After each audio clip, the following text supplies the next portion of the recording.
मन पड़े आज्ञा 1866 मसीहा ए जाति भोगी सबुठारु बड़ नंक दुर्भिक्ष आज्ञा 1866 मसीहा भाया नंक दुर्भिक्ष ए जाति जीवन आज्ञा कौन स्थान आज्ञा भोगिनी जहाँ स्कंद प्राण एवं मादला पांजी प्रमाण दिखती 1866 मसीहा भोगी बड़ नंक दुर्भिक्ष आज्ञा गछरे पत्र नहीं कि पोखरी पानी नहीं गोटे गाँव आज्ञा जी लोक अधा लोक मरीगले जी निजे ए सब काम देकी से निजे आज्ञा सब पलटि जाउछि सब लोक माने चिंता कले जदि आमे भोकरे अनाहरे मरिबा ताले एठी काहे के मरिबा जदि आमे भोकरे अनाहरे मरिबा खाइबा को न पाई के मरिबा ताले एठी मरले कोन हो चलो आमे समस्त क्षेत्र जीवा जगन्नाथंकर नीलचक्र बाना को चाहिए महाप्रभुंकर पतित पावन बाना को नहीं ए पिंडरु प्राण को आज्ञा त्याग करिबा लक्ष लक्ष भोकिला ओडियांकर पटुआर आज्ञा समस्त को मुहर आज्ञा गोटिए स्लोगान समस्त आमे क्षेत्र जीवा क्षेत्र जीवा क्षेत्र जीवा जगन्नाथंकर नीलचक्र बाना को चाहिए महाप्रभुंकर पतित पावन बाना को नहीं ए पिंडरु प्राण को त्याग करिबा समस्त आमे क्षेत्र जीवा सेतेले थामती आज्ञा वाल्टियर साहेब डकई पठेले राजा दिव्य सिंह देव को कहले राजा भूकिला ओडिया गुडा मारी आसुछंती से क्षेत्र माटी को अरे खाइबा को मागिबे पिंधिबा को मागिबे रहिबा को मागिबे हम प्रशासन एते खर्च करि परिबोनी कोन करिबा आकु केते बंचेबा सब वाल्टियर गजपति कहले कोन करिबा कहनांती ना रे मु सुनिछि तम जगन्नाथ गुरुगड 13 क्विंटल चाउल 60 पौटी अन्न आज्ञा 13 क्विंटल 14 क्विंटल चाउल प्रत्येक दिन जगन्नाथ पाखे आज्ञा नैवेद्य हुए अरे काठ दियो को खाइया को देले कोन हो काठ दियो को तुम डाक सुनिबो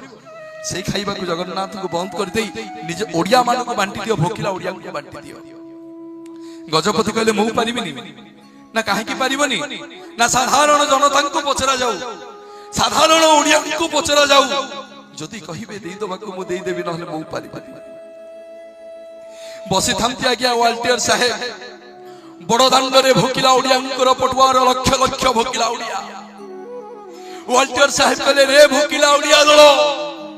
अरे मरिबा को जाउछो सरीबा को जाउछो किछि क्षण रे माटी रे मिसिबा को जाउछो सब राजी ही जाऊ रे जगन्नाथंकर 13 क्विंटल चाउल जगन्नाथंकर 60 पौटी अन्न आज तमरी मानक मध्यरे बांटी दिया जीव खाई की बंची जाओ ओडिया वाल्टियर भाभी थिला आज्ञा खाइबा कथा सुनिले जाति काले ताली मारी के नाच गोटे बुढ़ी माटे उठिला करा रे वाल्टियर साहेब मोर पुओ पछे मरि जाऊ रे मु पुतो हरा हवा को प्रस्तुत हेबी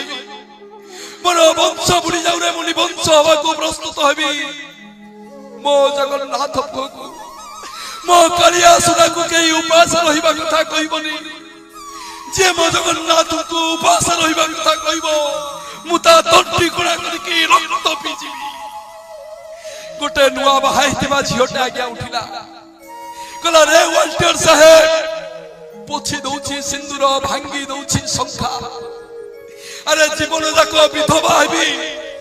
मो जगन्नाथ स्वामी को के उपास रहिबा कथा कहबनी गोटे भौणीटे उठिला गला भोके भाई मरी जाऊ बेला गछ डाउन रे राखी बांधी देबी मो कालिया भाई हाथ रे राखी बांधी देबी मो जगन्नाथ भाई को के उपास रहिबा कथा कइले मु सही परिबेनी मो गुंडी चराणी मागिची जते दउथिले सते खाउथिबो न सुखिबो तुम हाथ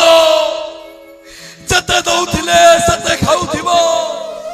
न सुखिबो तुम हाथ लोके कहूथिबे खाइबा ठाकुर नीलाचले जगन्नाथ नीलाचले जगन्नाथ नीलाचले जगन्नाथ नीलाचले जगन्नाथ कोठी थिला आज्ञा कला हंडिया मेघ से तो भाव विनोदिया ठाकुर ना अब केमती भक्तर गुहारी न सुनिबे कोठी थिला कला हंडिया मेघ वर्षा हला श्रीक्षेत्र माटी रे से दिन भोगी थिबा नंक दुर्भिक्ष जाति ता जीवन रे आज्ञा केते बेले भोगी